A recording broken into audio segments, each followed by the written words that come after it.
It is a truth universally acknowledged that a reader in possession of a good book must be in want of another. If that sounds like you, come along with me as I explore my bookshelves, read you stories, talk to authors, and chat about all the books as we search for our next great read. Grab your favorite book, a cup of tea, and settle in for the greatest adventures ever imagined. Welcome to the Bookshelf Odyssey podcast. Hello, friends. Welcome back to another episode of the Bookshelf Odyssey podcast. I'm your host and narrator, Art. And today we get to part 2 of Elizabeth Gaskell's The Grey Woman. This last week I had a couple of folks find and like the Facebook page, and I really appreciate that. I'm going to, if I have not already, start posting more on there so we can get some good interaction going on there. And next week, we will have part 3 of this story, along with a special guest. Stick around for the end of the episode to hear who that will be. A couple of book recommendations. I've been listening to Terry Pratchett's Going Postal, which is pretty funny. So I would recommend that today. If you're in the mood for some absurd fantasy, sci-fi, classic British humor, read that book, take a listen to it. I've enjoyed the audiobook of it, and I think it's the accents and character voices. The reader does such a great job at that. And the book is read by Stephen Briggs, and he does a great job, so I think you'd enjoy that. And then I'm reading the trilogy of Ray Bradbury biographies, and I'm reading book number 2, which is called Ray Bradbury Unbound, and it's written by Jonathan Eller. And these are really well-researched, well-written biographies of one of my favorite writers. There's several that are good, and I'll probably talk about them. I'm wanting to talk about Ray Bradbury in October, so stay tuned for more about that in an upcoming episode. But just a couple of quick book recommendations for you. Ray Bradbury Unbound by Jonathan Eller, and Going Postal by Terry Pratchett. I'm keeping things a little brief today because part 2 does have some length to it. So in the first part, we began to unfold the story of the Grey Woman. Her name was Anna, and she was pretty much forced into a marriage to a very unpleasant person. Starting with part 2 and 3, things are going to get crazy. One of our listeners commented that she said this was like a soap opera, and I told her, just wait, okay, just wait. Oh, it's so good. And it's got such a great message to it too. The symbolism really should pay attention to. So I'm going to be done talking, and I'm just going to get to reading the story. So stay tuned for some special announcements following the story. Let's get into it. The Grey Woman by Elizabeth Gaskell. Portion 2. A woman, Amante by name, was sent to Les Rochers by the Paris milliner to become my maid. She was tall and handsome, though upwards of 40, and somewhat gaunt. But on first seeing her, I liked her. She was neither rude nor familiar in her manners, and had a pleasant look of straightforwardness about her that I had missed in all the inhabitants of the chateau, and had foolishly set down in my own mind as a national want. Amante was directed by Monsieur de la Tourelle to sit in my boudoir, and to be always within call. He always gave her many instructions as to her duties in matters which, perhaps, strictly belonged to my department of management. But I was young and inexperienced, and thankful to be spared any responsibility.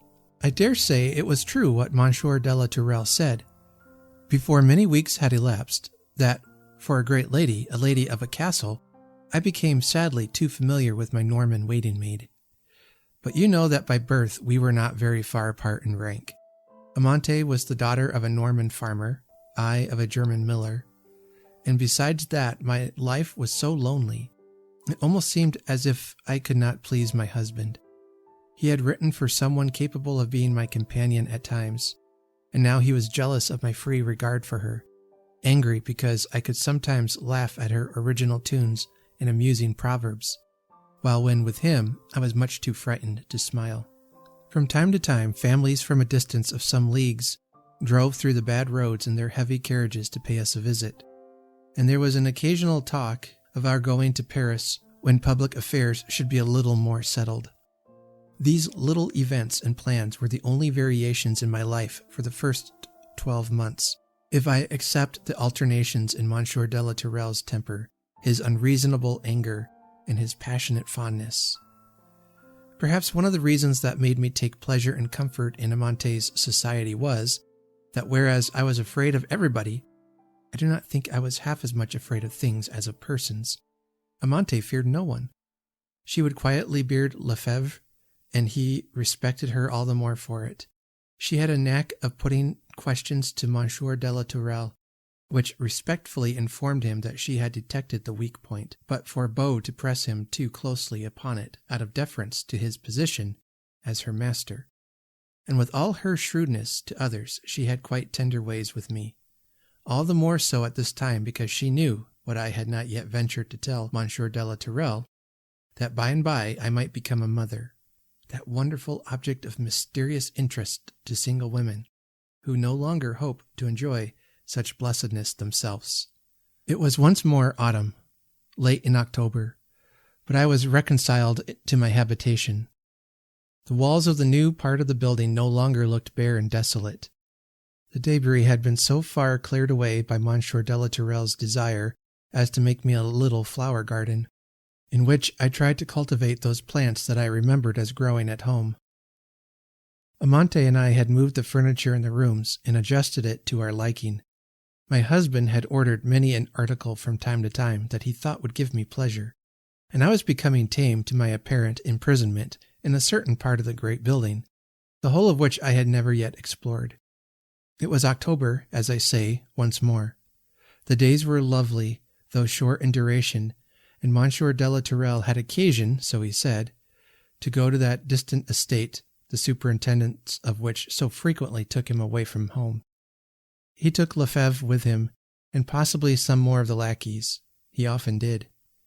And my spirits rose a little at the thought of his absence, and then the new sensation that he was the father of my unborn babe came over me, and I tried to invest him with this fresh character. I tried to believe that it was his passionate love for me that made him so jealous and tyrannical, imposing, as he did, restrictions on my very intercourse with my dear father, for whom I was so entirely separated, as far as personal intercourse was concerned. I had, it is true, let myself go into a sorrowful review of all the troubles which lay hidden beneath the seeming luxury of my life. I knew that no one cared for me except my husband and Amante, for it was clear enough to see that I, as his wife, and also as a parvenu, was not popular among the few neighbors who surrounded us. And as for the servants, the women were all hard and impudent looking, treating me with a semblance of respect that had more of mockery than reality in it, while the men had a lurking kind of fierceness about them, sometimes displayed even to Monsieur de la Tourelle, who, on his part, it must be confessed, was often severe even to cruelty in his management of them. My husband loved me, I said to myself, but I said it almost in the form of a question. His love was shown fitfully, and more in ways calculated to please himself than to please me. I felt that for no wish of mine would he deviate one tittle from any predetermined course of action. I had learnt the inflexibility of those thin, delicate lips. I knew how anger would turn his fair complexion to deadly white, and bring the cruel light into his pale blue eyes. The love I bore to anyone seemed to be a reason for his hating them, and so I went on pitying myself one long, dreary afternoon during that absence of his of which I have spoken, only sometimes remembering to check myself in my murmurings by thinking of the new unseen link between us, and then crying afresh to think how wicked I was. Oh, how well I remember that long October evening. Amante came in from time to time, talking away to cheer me, talking about dress and Paris, and I hardly know what, but from time to time looking at me keenly with her friendly dark eyes, and with serious interest too. Though all her words were about frivolity, at length she heaped the fire with wood, drew the heavy silken curtains close, for I had been anxious hitherto to keep them open, so that I might see the pale moon mounting the skies as I used to see her, the same moon rise from behind the Kaiser Stole of Heidelberg, and the sight made me cry, so Amante shut it out. She dictated to me as a nurse does to a child. "Now, Madame must have the little kitten to keep her company," she said, "while I go and ask Marthon for a cup of coffee." I remember that speech in the way it roused me, for I did not like Amante to think I wanted amusing by a kitten. It might be my petulance, but this speech, such as she might have made to a child, annoyed me, and I said that I had reason for my lowness of spirits, meaning that they were not so imaginary a nature that I could be diverted from them by the gambols of a kitten. So though I did not choose to tell her all, and as I spoke I began to suspect that the good creature knew much of what I withheld, and that the little speech about the kitten was more thoughtfully kind than it had seemed at first. I said that it was so long since I had heard from my father, that he was an old man, and so many things might happen, I might never see him again, and I so seldom heard from him or my brother. It was a more complete and total separation than I had ever anticipated when I married. And something of my home and of my life previous to my marriage I told the good Amante, for I had not been brought up as a great lady, and the sympathy of any human being was precious to me. Amante listened with interest, and in return told me some of the events and sorrows of her own life. Then, remembering her purpose, she set out in search of the coffee, which ought to have been brought to me an hour before. But in my husband's absence my wishes were but seldom attended to, and I never dared to give orders. Presently she returned, bringing the coffee and a great large cake. "See," she said, setting it down. "Look at my plunder. Madame must eat. Those who eat always laugh. And besides, I have a little news that will please Madame." Then she told me that, lying on a table in the great kitchen, was a bundle of letters come by the courier from Strasbourg that very afternoon. Then, fresh from her conversation with me, she had hastily untied the string that bound them, but only just traced out one that she thought was from Germany, when a servant man came in, and with the start he gave her, she dropped the letters which he picked up, swearing at her for having untied and disarranged them. She told him that she believed there was a letter there for her mistress, but he only swore the more, saying that if there was, it was no business of hers or of his either, for that he had the strictest orders always to take all letters that arrived during his master's absence into the private sitting room of the latter, a room into which I had never entered, although it opened out of my husband's dressing room. I asked Amante if she had not conquered and brought me this letter. "No, indeed," she replied. "It was almost as much as her life was worth to live among such a set of servants. It was only a month ago that Jacques had stabbed Valentine for some jesting talk. Had I never missed Valentine, that handsome young lad who carried up the wood into my salon? Poor fellow! He lies dead and cold now, and they said in the village he had put an end to himself, but those of the household knew better. Oh, I need not be afraid. Jacques was gone, no one knew where, but with such people it was not safe to upbraid or insist. Monsieur would be at home the next day, and it would not be long to wait. But I felt as if I could not exist till the next day. Without the letter, it might be to say that my father was ill, dying. He might cry for his daughter from his deathbed. In short, there was no end to the thoughts and fancies that haunted me. It was of no use for Amante to say that. After all, she might be mistaken, that she did not read writing well, that she had but a glimpse of the address. I let my coffee cool, my food all became distasteful, and I wrung my hands with impatience to get at the letter, and have some news of my dear ones at home. All the time, Amante kept her imperturbable good temper, first reasoning, then scolding. At last she said, as if wearied out, that if I would consent to make a good supper, she would see what could be done as to our going to Monsieur's room in search of the letter, after the servants were all gone to bed. We agreed to go together when all was still, and look over the letters. There could be no harm in that, and yet, somehow, we were such cowards we dared not do it openly and in the face of the household. Presently my supper came up, partridges, bread, fruits, and cream. How well I remember that supper. We put the untouched cake away in a sort of buffet, and poured the cold coffee out of the window, in order that the servants might not take offense at the apparent fancifulness of sending down for food I could not eat. I was so anxious for all to be in bed that I told the footman who served that he need not wait to take away the plates and dishes, but might go to bed. Long after I thought the house was quiet, Amante, in her caution, made me wait. It was past 11 before we set out, with cat-like steps and veiled light, along the passages, to go to my husband's room and steal my own letter, if it was indeed there, a fact about which Amante had become very uncertain in the progress of our discussion. To make you understand my story, I must now try to explain to you the plan of the chateau. It had been at one time a fortified place of some strength, perched on the summit of a rock, which projected from the side of the mountain. But additions had been made to the old building, which must have borne a strong resemblance to the castles overhanging the Rhine.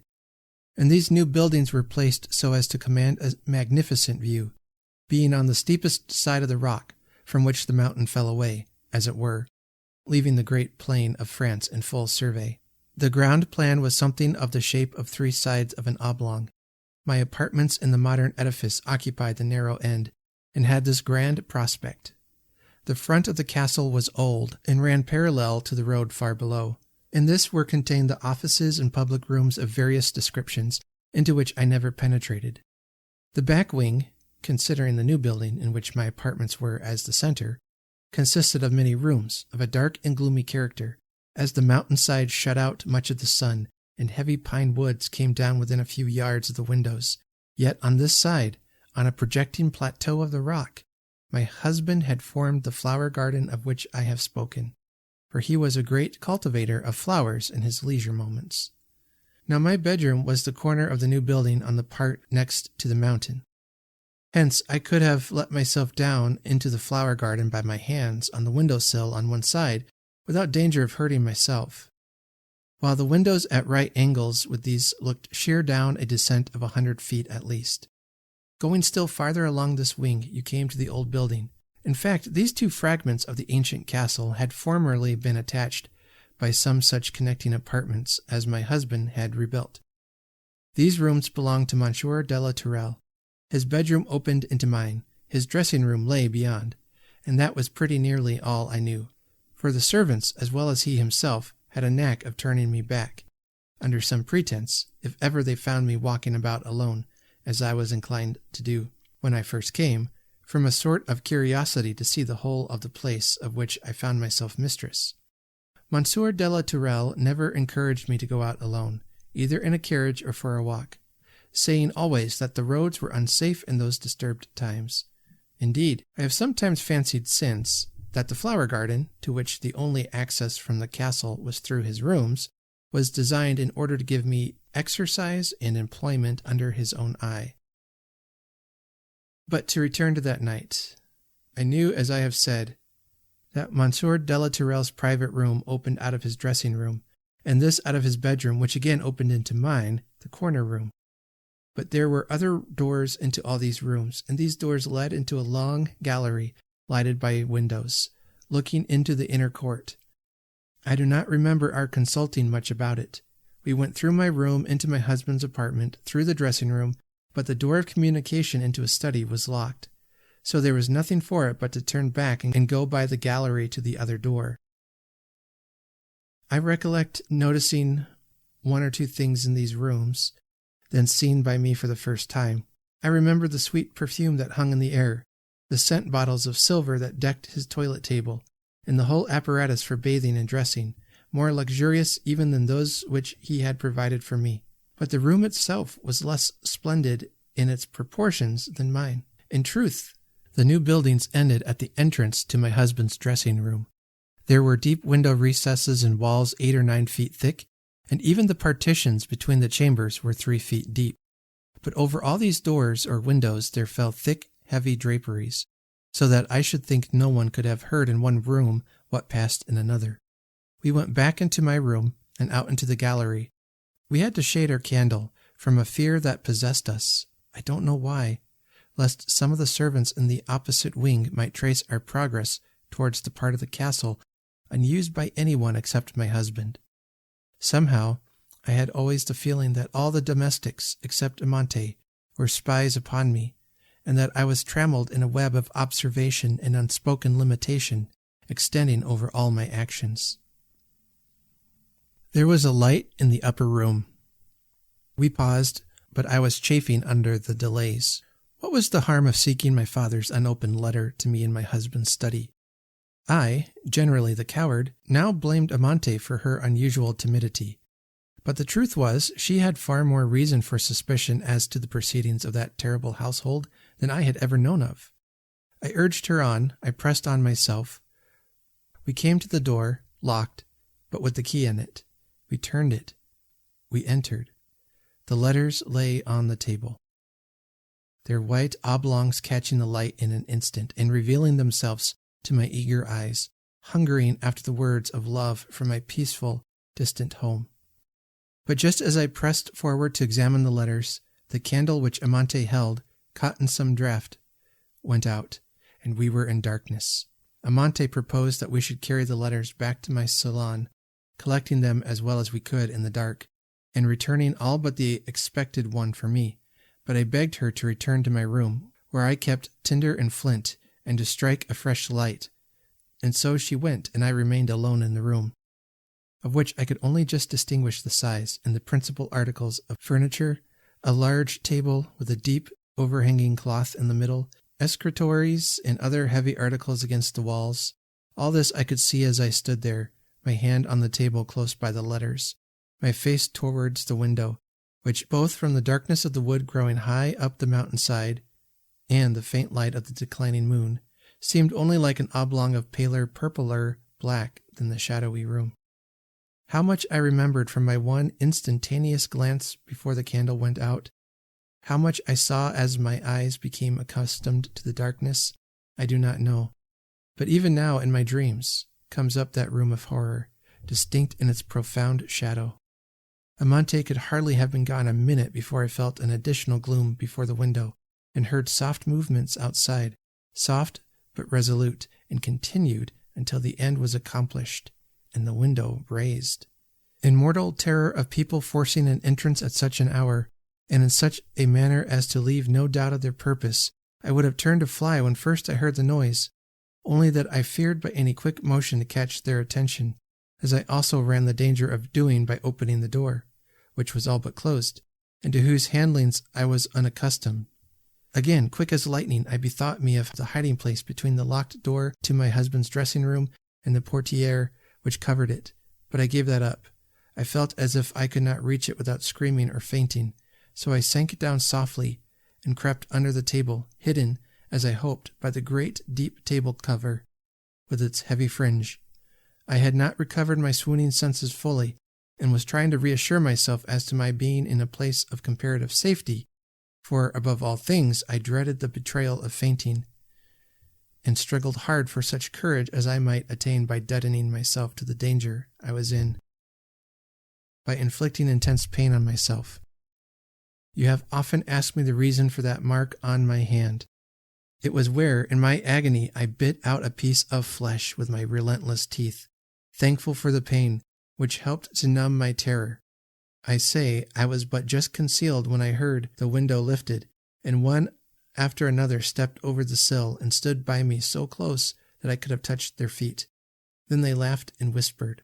My brain swam so that I could not tell the meaning of their words, but I heard my husband's laughter among the rest, low, hissing, scornful, as he kicked something heavy that they had dragged in over the floor and which lay near me, so near that my husband's kick, in touching it, touched me too. I don't know why, I can't tell how, but some feeling, and not curiosity, prompted me to put out my hand ever so softly, ever so little, and feel in the darkness for what lay spurned beside me. I stole my groping palm upon the clenched and chilly hand of a corpse. Strange to say, this roused me to instant vividness of thought. Till this moment I had almost forgotten Amante. Now I planned with feverish rapidity how I could give her a warning not to return. Or rather, I should say, I tried to plan, for all my projects were utterly futile, as I might have seen from the first. I could only hope she would hear the voices of those who were now busy in trying to kindle a light, swearing awful oaths at the mislaid articles which would have enabled them to strike fire. I heard her step outside coming nearer and nearer. I saw from my hiding place the line of light between the door and more distinctly close to it, her footsteps paused. The men inside, at the time I thought they had been only 2, but I found out afterwards there were 3, paused in their endeavors, and were quite still, as breathless as myself, I suppose. Then she slowly pushed the door open with gentle motion, to save her flickering candle from being extinguished again. For a moment all was still. Then I heard my husband say, as he advanced towards her, he wore riding boots, the shape of which I knew well, as I could see them in the light. "Amante, may I ask what brings you here into my private room?" He stood between her and the dead body of a man, from which ghastly heap I shrank away as it almost touched me. So close were we all together. I could not tell whether she saw it or not. I could give her no warning, nor make any dumb utterance of signs to bid her what to say, if indeed I knew myself what would be best for her to say.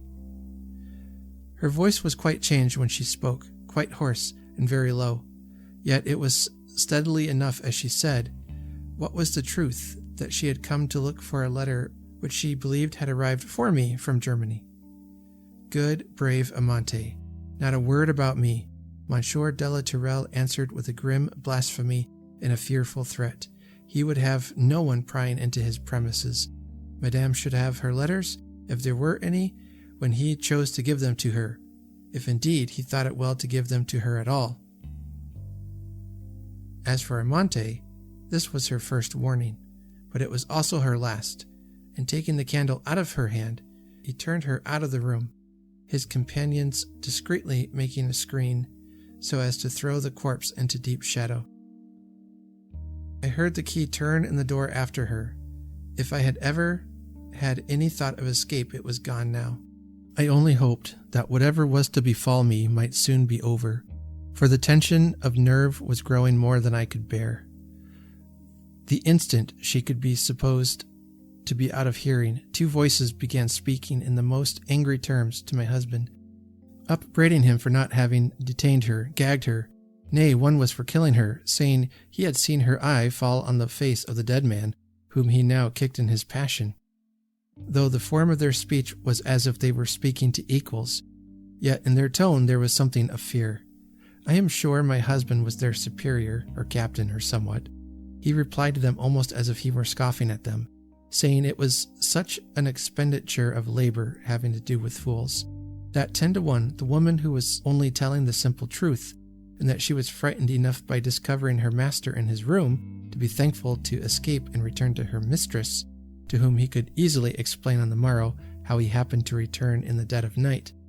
But his companions fell to cursing me, and saying that since Monsieur de la Tourelle had been married, he was fit for nothing but to dress himself fine and scent himself with perfume. That, as for me, they could have got him 20 girls prettier, and with far more spirit in them. He quietly answered that I suited him, and that was enough. All this time they were doing something, I could not see what, to the corpse. Sometimes they were too busy rifling the dead body, I believe, to talk. Again they let it fall with a heavy, resistless thud, and took to quarreling. They taunted my husband with angry vehemence, and raged at his scoffing and scornful replies, his mocking laughter, yes, holding up his poor dead victim the better to strip him of whatever he wore that was valuable. I heard my husband laugh just as he had done when exchanging repartees in the little salon of the Ruprechts at Carishrew. I hated and dreaded him from that moment. At length, as if to make an end of the subject, he said, with cool determination in his voice, "Now, my good friends, what is the use of all this talking, when you know in your hearts that, if I suspected my wife of knowing more than I chose of my affairs, she would not outlive the day? Remember Victorian, because she merely joked about my affairs in an imprudent manner, and rejected my advice to keep a prudent tongue, to see what she looked like, but ask nothing and say nothing. She has gone a long journey, longer than to Paris. But this one is different to her. We knew all that Madame Victorian knew. She was such a chatterbox, but this little one may find out a vast deal and never breathe a word about it. She is so sly. Some fine days we may have the country raised. and the gendarmes down upon us from Strasbourg, and all owing to your pretty doll with her cunning ways of coming over you."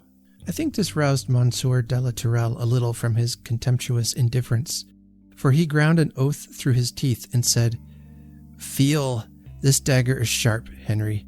If my wife breathes a word, and I am such a fool as to not have stopped her mouth effectually before she can bring down gendarmes upon us, just let that good steel find its way to my heart.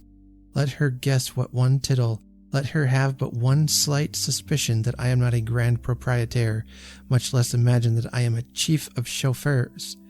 And she follows Victorian on the long journey beyond Paris that very day. She'll outwit you yet, or I never judge women well. Those still silent ones are the devil. She'll be off during some of your absences, having picked out some secret that will break us all on the wheel." "Pah!" said the voice, and then in a moment he added, "Let her go if she will, but where she goes I will follow, so don't cry before you're hurt." By this time they had nearly stripped the body, and the conversation turned on what they should do with it. I learnt that the dead man was the Sieur de Poissy, a neighboring gentleman whom I had often heard of as hunting with my husband. I had never seen him, but they spoke as if he had come upon them while they were robbing some Cologne merchant, torturing him after the cruel practice of the chauffeurs, by roasting the feet of their victims in order to compel them to reveal any hidden circumstances connected with their wealth, of which the chauffeurs afterwards made use. And the Sieur de Poissy, coming down upon them and recognizing Monsieur de la Tourelle, they had killed him, and brought him thither after nightfall. I heard him whom I called my husband laugh this little light laugh as he spoke of the way in which the dead body had been strapped before one of the riders, in such a way that it appeared to any passer-by as if, in truth, the murderer were tenderly supporting some sick person. He repeated some mocking reply of double meaning, which he himself had given to some who made inquiry.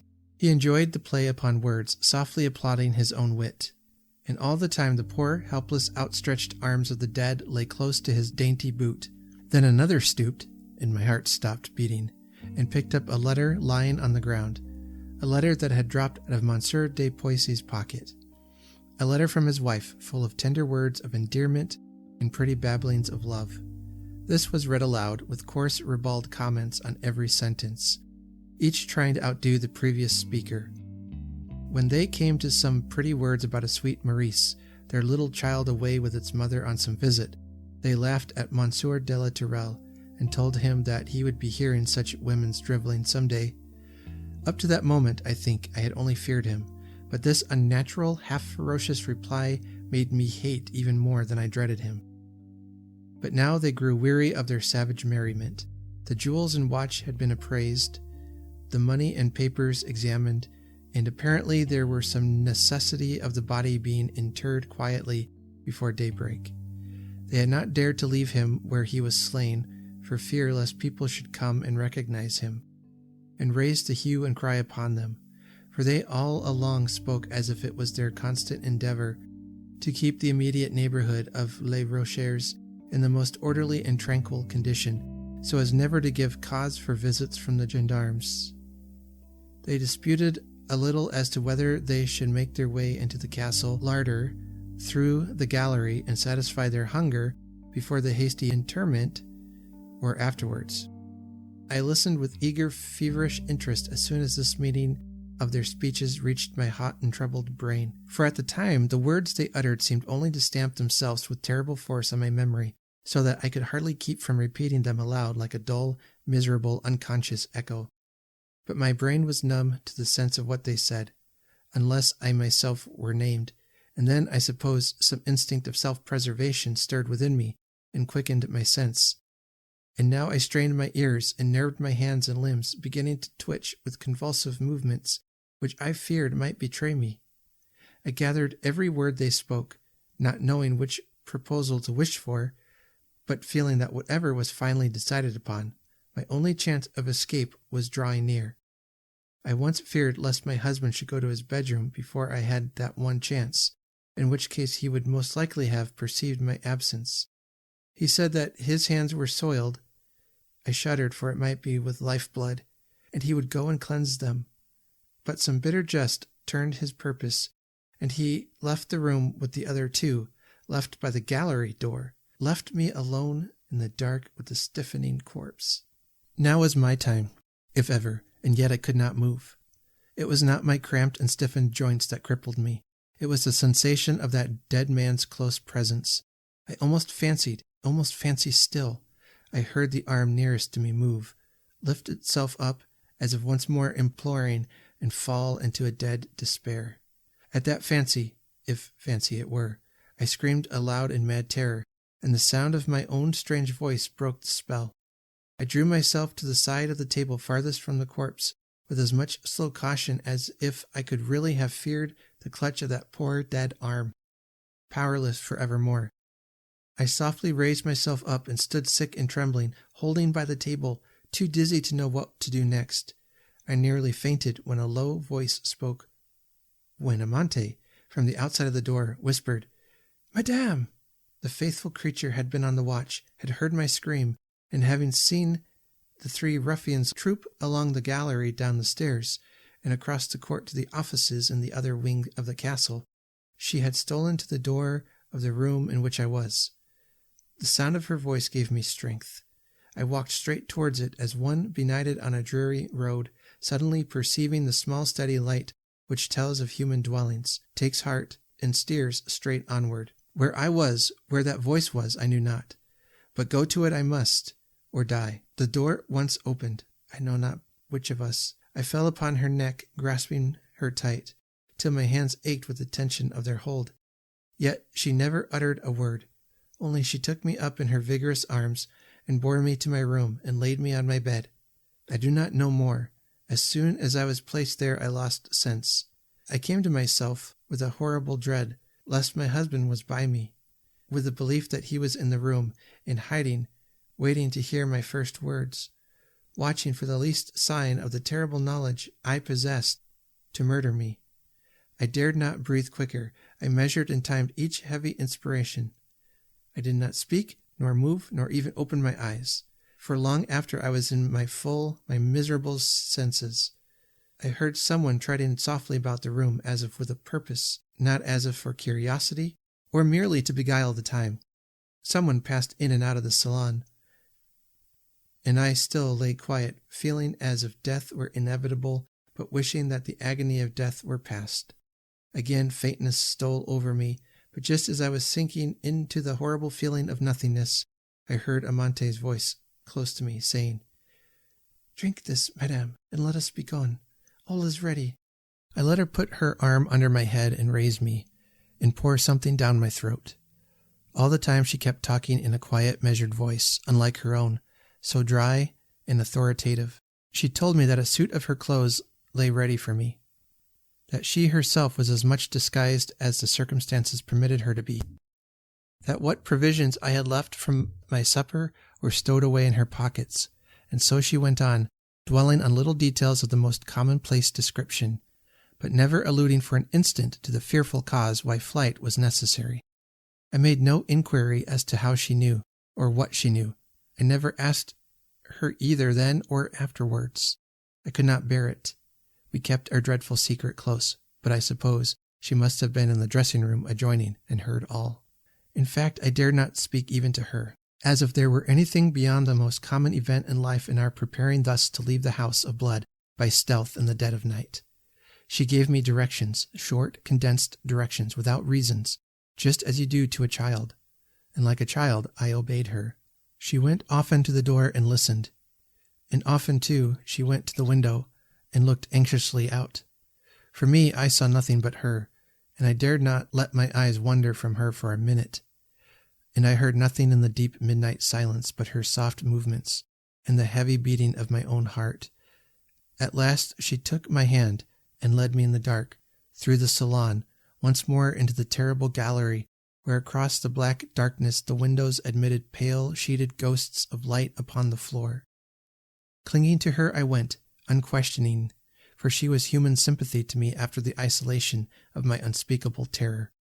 On we went, turning to the left instead of to the right, past my suite of sitting rooms where the gilding was red with blood, into that unknown wing of the castle that fronted the main road lying parallel far below.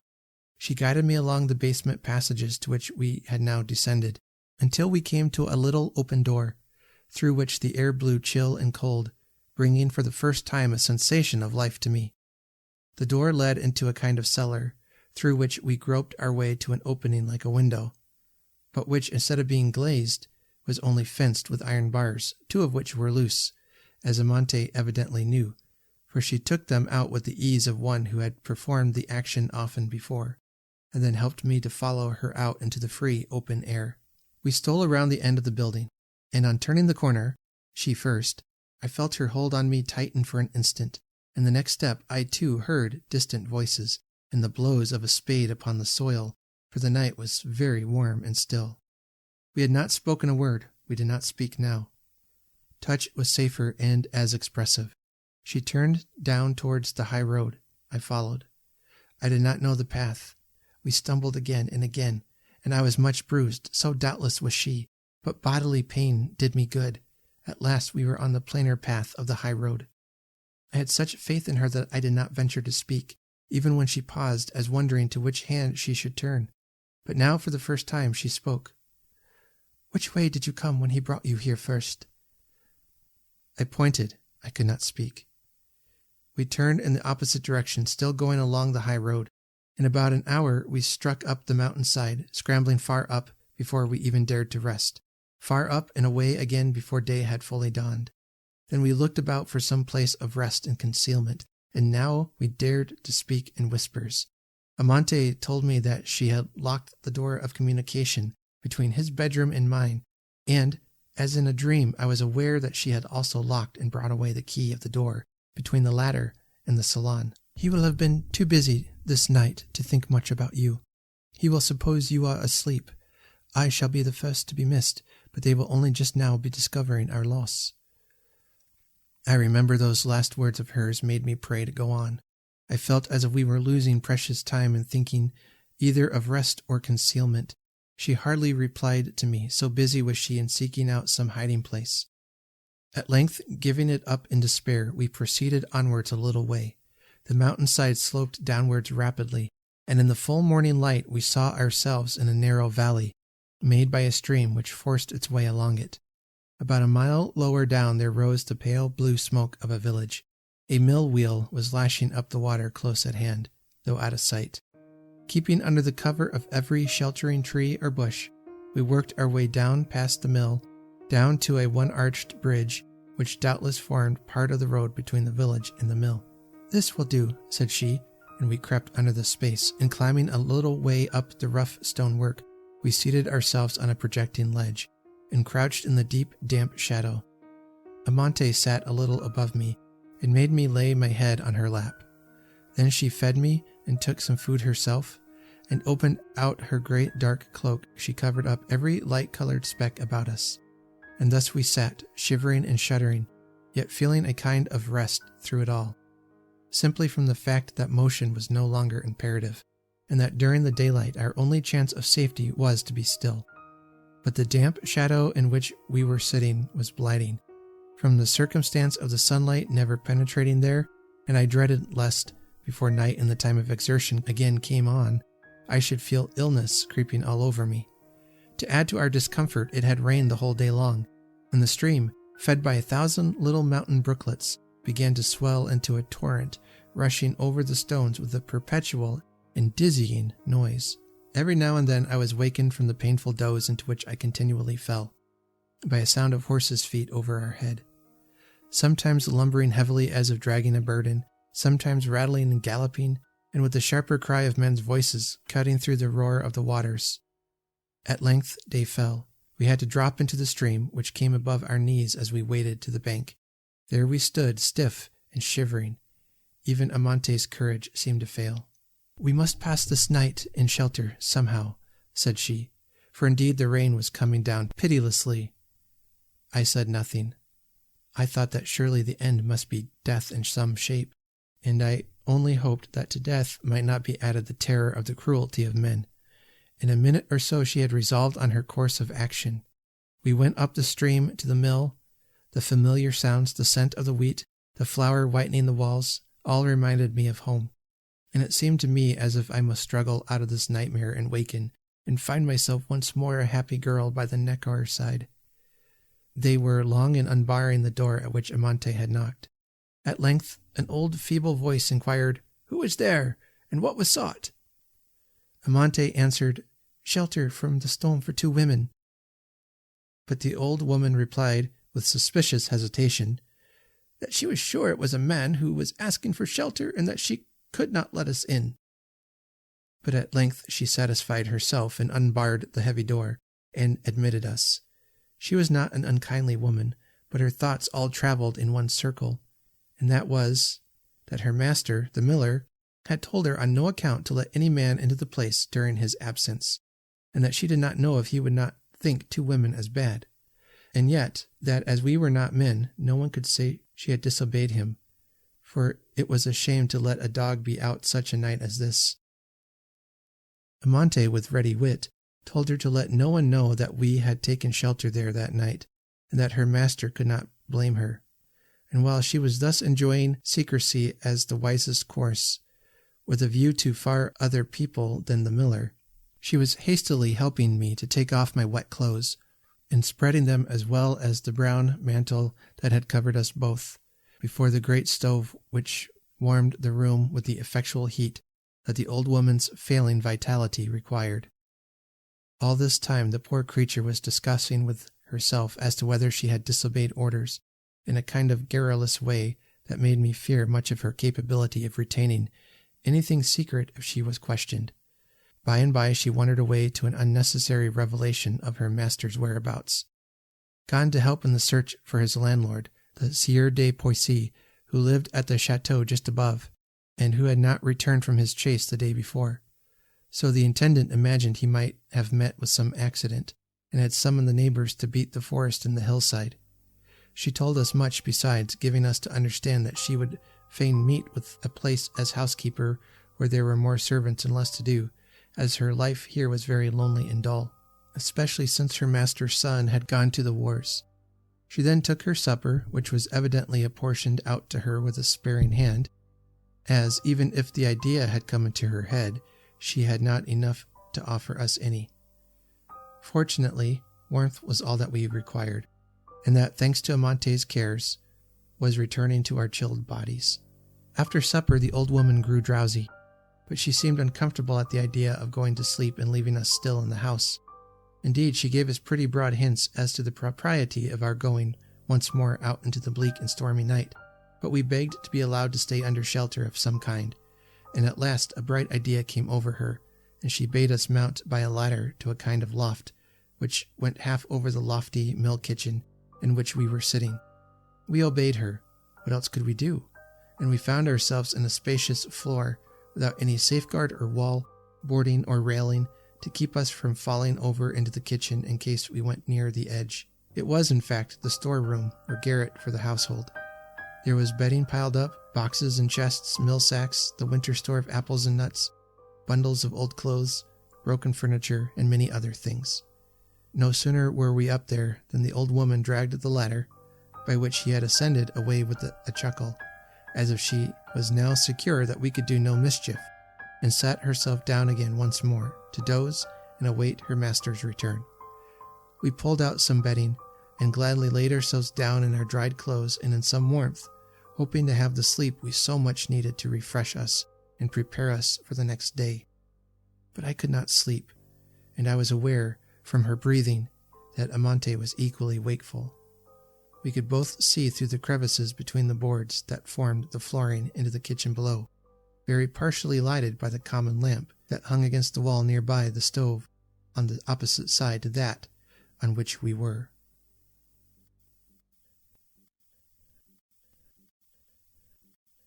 And that's portion 2 from Elizabeth Gaskell's The Grey Woman.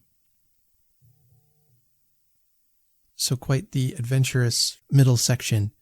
I find it interesting how this story highlights the plight of women during the 1800s, that they had no recourse. To get a divorce was next to impossible.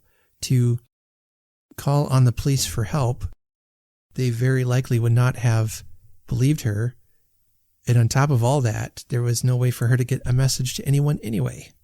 So very bravely, I love these two characters, how Amante sees the danger that Anna is in, that her husband is up to no good, and he's threatening to kill his wife if she finds out his secret. And that whole scene with Anna hiding under the table while there's a dead body there, and she's biting her hand to keep quiet and to calm herself down. And it's just so tense. It gets my heart racing. But I like how in the story, Anna and Amante decide we're going to deal with it ourselves. So Amante helps her and helps her escape. There's more about this I want to talk about, but I'm going to wait till next week because we have a special guest, as I said. Her name is Dr. Diane Duffy, and she is involved with the Gaskell Society as well as the Gaskell House. She volunteers and does research for them. We'll find out more about those things, and we'll find out some more about Elizabeth Gaskell next week when she's on. I just recorded the interview with her today, so next week's episode might be a little on the long side, but I think it'll be worth your time. So before I go, I do want to tell you to reach out to me if you have a favorite book, a favorite author, some book recommendations. What are you reading? Let me know, and I'll share that with our listeners. And I'd love to find out what your favorite books are. Don't forget to give us a rating if you are enjoying this. That's a great way to help support our podcast. Keep an eye on the YouTube channel. We have a YouTube channel. I'm just posting the episodes there right now, but I'm hoping to add some video content to that as well.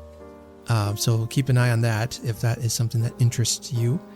So I appreciate that. You can email me with any book suggestions or recommendations to bookshelfodysseypodcast@gmail.com. And so that's all for today.